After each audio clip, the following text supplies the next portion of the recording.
আসসালামু আলাইকুম। সবাই কেমন আছেন? আশা করি সবাই ভালো আছেন। অনেক দিন পর আপনাদের সাথে একটা ভিডিও শেয়ার করছি খুব সহজেই। ইদানিং অনেক পেজেই দেখছি খুব কঠিন করে কাবাব বানায়। তো যখন আমার মতো অনেক ক্রেভিংস হবে কাবাবের, খুব সহজ রেসিপি আর খুব অল্প সময়ে যেন এটা তৈরি করতে পারেন, তারই একটা ছোট্ট ডেমো নিয়ে আসছি।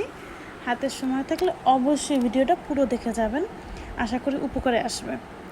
তো অত বেশি ঝামেলা না করে সামান্য হলুদ, আর যদি আপনি আমার মতো ঝালখোর হয়ে থাকেন তাহলে দিবেন মরিচের গুঁড়ো, সাথে লবণ স্বাদ মতো, আর থাকবে সামান্য মাংসের মশলা। যদি বাসায় কাবাব মশলা না থাকে কোনো প্রয়োজন নেই, ওগুলো দিয়ে সেদ্ধ করে নিন। তারপরে আর কি ব্লেন্ডারে ব্লেন্ড করে নিতে হবে, ওইটা আমি নাই দেখালাম।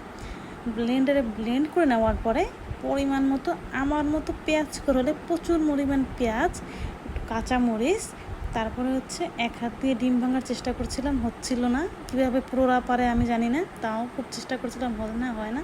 তারপরে খুব কষ্ট করে হয়েছে, তো 2টা ডিম ভেঙে নিয়েছিলাম।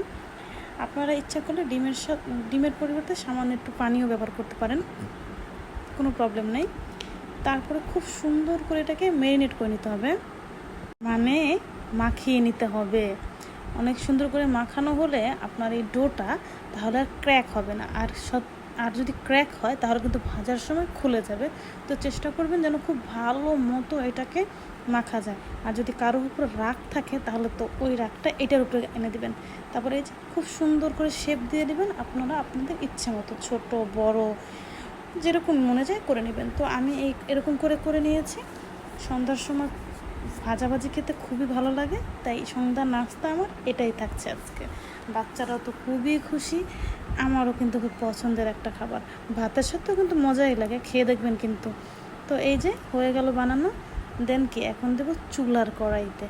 তো চিন্তা করেছিলাম যে ননস্টিকে ভাজবো, তারপর চিন্তা করলাম না, একটু ডুবো তেলে ভাজলে ভালো হয়। তো এরকম করে ভেজে নিয়েছি।